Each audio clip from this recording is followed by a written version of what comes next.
What's going on, guys? Larry Brown here. Happy New Year. If you're like me and slept through midnight, that is what it is. But I hope everyone's having a great New Year. And as we are just kind of going through our first week of 2024, I hope you all are reflecting on the possibilities of what's to come this year. I hope you all are starting early on crushing everything that you want to dominate here in 2024. And if you're going through a healing journey, I hope you're finding some peace as you go through your healing journey. So, but just wanted to say hello to you all. And today, not in the gym, that took the day off, which is Wednesday is kind of like one of my normal days off. So, not too pressed to try to do anything except rest and eat and chill out with the family. But today, seeing that I am on my silky smooth couch, I want to talk about the it rears its ugly head every so often, the volume and intensity debate. A study will come out, people get up in arms about it, and they just fight. And when we're talking volume versus intensity or vice versa, for me, in my eyes, it's not either or. Again, I've said before that there are times when you should utilize both. And I'm not of either. I tend to go towards higher intensity, but now I'm finding just based on what I'm trying to accomplish, that a lower volume but with just through the roof focus and intensity is better for me on some days, not all the time. So I want to dive into this subject matter deeper, because people strictly go from volume to intensity phases and then intensity to volume phases. And I don't think it's so clear cut as we try to make it, right? I don't think that it is this is a clear line. It's just simply do less volume, right? Because there's going to be days when that volume monster kicks into your head if you're in intensity phase and you just want to do more, and you can't do more because you just feel like you're bound to a program, or the other way around, you're just blazing hot intensity, but you're like, oh, I want a little bit more pump in this muscle, so what do? But you've bound yourself to a program that you just want to just follow doggedly, which is great, don't get me wrong, which I totally understand. But I want you guys to be able to move through phases seamlessly, and there's a little bit of a bridge that needs to happen if you're going from volume to intensity and intensity volume. So I'm going to touch on it today. The first thing you need to be aware of is understanding where you're at physique-wise. Do you need more work? Do you need less work? And in the case of weaker body parts, there's you have to look into yourself, and you have to consult with a couple of different people in your circle. Maybe you don't need more work. Maybe you need to understand how to better activate that muscle, and probably put in some activation stuff before you get to the meat of your workout. So you could probably just stay at a lower volume, but you just need to know how to activate that muscle better. The way I learned how to activate a muscle better is just by simply doing more volume, doing a few more, not even a lot of warm-up sets, but more like higher rep work sets, and then adding in on the back end some lower rep sets, and those are additional work sets. So what would be considered a warm-up in my eyes is more of an activation warm-up / activation work set. So if I'm doing seated leg curls, or if I have a client doing seated leg curls, they're like, you know what, I really just can't feel my hamstrings. Okay, so what we're going to do is that we're going to pump up the volume, and you're going to do them until they basically start to burn. So with leg curls, it's kind of easy to get that burn, right? Especially if the main cues you want to do is you want to keep your butt down, and you want to brace yourself on that pad and just pull your legs up your hamstrings are going to contract. Like, they have absolutely no choice but to, and they're going to stretch. They have absolutely no choice but to within that frame of movement. But with the higher rep sets, I tell people you just need to focus on that burning. Yes, it sucks. Yes, it hurts. And yes, it's going to be a bitch walking after. But the more that you focus on that burn, and I tell you to do it, okay, we're going to take away this work. We're going to take away this activation work set. And then you're just going to have 2 activation work sets, 2 to 3 regular heavy work sets, and then you're going to move on to the exercise. So you may just need more activation for that muscle. So that's something you have to understand.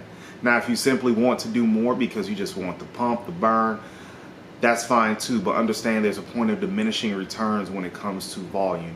You just can't keep raising the volume all the time because you're going to put yourself into a deficit. You're going to put a deficit in your recovery, and it's going to hurt you improving that body part. So understand that you have to understand where you're at physique-wise for you to be able to reap the benefits of either of a volume or intensity phase. So please keep that in mind. Now, what do you respond to best? And when I say respond to, I'm not just talking physically, I'm talking mentally as well. If you are not a hyper-focused person like I am, I have what they call training ADHD. But nowadays, for me, it's movement ADHD because I have so many tools at my disposal, right? Because of the gyms that I train at here in Minnesota. So I have to reel it in. But I like a variety of movements, and I go through a variety of movements pretty much every session, and it makes me feel good. I feel like I've accomplished a great workout. I feel like I've hit every section of that particular muscle, whether it be back, whether it be biceps, whether it be legs, whether it be chest. I feel like I've hit every section that needs to be hit. So therefore, I'm going to go through a variety of movements until my mind literally just starts to wander. So that could be somewhere for chest, that could be 3 to 4, hell, maybe 5 movements if I do a body weight movement. And that's for lower volume. And you know, for even the higher volume stuff, as long as I can lock into one exercise and do the majority of that work on that one exercise, that's great too. So you have to understand what you respond to. If you are not a guy that just mind goes all over the place during training, then and you can lock on very, very fast to an exercise and squeeze what you need out of it, then understand too that you can also get by with a lot of lower volume. I find that the lower volume guys, when they train strictly that way, they are just zoned in. They reap the rewards of it. They can focus 100% on that muscle, whereas guys like me cannot. We absolutely cannot. But that's okay. So you have to understand, you have to be aware. This really is all about training self-awareness. Where are you at mentally and physique-wise for you to reap the benefits of these training principles? So please work on what you need, what you respond to best. And if you have to give a different answer at different points of the year, then that's okay too. Training should be phasic. It shouldn't be consistent all the time. Like I said, I'm about to go through an intensity phase right now, whereas I spend a little bit less time in the gym, but I'm just really hammering it with a lot of load for me these days, and just a lot of focused intent. And I also train alone, so I have to keep that in mind, but that's a whole other different subject as well, but I won't do a deep dive into that. Just know if you train alone and you're going into an intensity phase, your main intensity technique is going to be rest pause, and it's also going to be on machines and plate loaded stuff, because you're not going to find a spotter competent enough in the gym unless they're doing the same training as you to be able to help you through a rest pause set. So pick your movements wisely. That's all I'm going to say. What can you take physically? keep in mind that there's a certain amount of fitness level that you need to have if you're going to go into either one of these phases. For volume phase, you most definitely have to be a little bit fitter than what you would be in a intensity phase, because you're expending more energy. And when I say what can you take physically, this really refers to the volume side of things, right? Because let's face it, like doing a lot of work takes a lot of a fitness level, and doing a lot of load takes a fitness level, yes, 100%, but you're leaving some in the tank so you can recover. Whereas in a volume phase, from my perspective, you're using more of what's inside of that tank. So please be aware, what can you take physically? If you cannot take a lot of work physically, let's just say you're doing a lot of cardio. Let's just say and you've been training with low volume, but if you've been doing a lot of cardio, then you have a lot of extra wind that you have that you're not using. Okay, so if I have a lot more conditioning work inside of my training and I'm not using that, am I wasting time? Can I take a little bit more volume? Can I do a few more sets? Do I have the time in my day to afford those 3 to 4 to 10 extra sets that could help me in the long run physically? So be aware of what you can take. And again, this refers to more of the volume side of things, not necessarily the high intensity side of things. So also, your recovery level. Can you tolerate more work? I think when people go, and again, I'm on the volume side of things. When people go into these different phases, they're not understanding that your recovery is going to take a hit if you start to do more work. That is 100% guaranteed. It's going to start to take a hit. So you have to understand that your recovery level, it is what it is, right? You can improve it. You can work on things to help you recover between workouts. You can do things that could probably help you recover faster, but your recovery level is, in my perspective and from my experience, it's a genetic thing. And to be honest with you, I don't know how you can find it, right? You can just manage your stress level and manage your workouts so you don't dig into your recovery level too much, but it's really difficult to just quantify what your recovery level is, so you have to play around with it. But if you don't recover super well, then yes, you need to stay on the lower volume side of things and the less frequency side of things. But if you have a recovery system where you can just tolerate work and you can still improve, do your volume, but understand if you can do less work and still improve even more, do that less work. All right? And also, what is your day like? What is your attitude like? I know now in the winter time it's cold. I don't necessarily want to go out and scrape the goddamn car off, but I do it anyway, right? So when I get to the gym, it's already 25, 30 degrees. We haven't even hit below stuff here in Minnesota yet, so I'm looking very forward to that. But you have to understand that all, in my eyes, plays a role into what phase you should be in. So I'd rather just kind of be inside. I'd rather just, just get inside the gym, work really hard, go back home, eat, and get back under some cover before I have to go to work. So you have to understand what your day is like. If it's nice and sunny out, I ain't got no static to get to the gym. I can go fast on the highway because I always joke the speed limit is a suggestion. Don't follow me for legal advice. If I could get to the gym really fast, then I'm gonna do a little bit more work. Sun is shining, I get that vitamin D. It just feels great to just do a little bit more extra work, leave the gym pumped up, sweaty, drained. And that, for me, that goes in phases. So like, at its basic rudimentary level, I tell people, if you want to do more volume in the summer, great. If you want to do more volume, because there's really no more spring. If you want to do more volume in the summer, great. Please do it 100%. If you, once football season starts and you want to chill out on the volume and just go for heavy ass weight, high intensity, and be in and out the gym, then absolutely do that.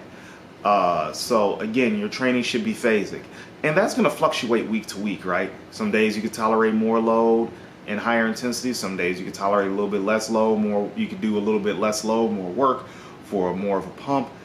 Absolutely do it. Now, if you're a log booker, stay on your program. I don't care which side it is. Stay on your program and know that you're milking it for all it's worth. All right? But again, a guy like me, I just go by, I'm a day-by-day guy. I may not have had great rest. I may have had great rest. I'm not one where I like to miss training sessions, so I slide my workouts down, and I may do more volume after extra day of rest, but I try not. I get 4 days out the week to train, 90 minutes to 2 hours a pop.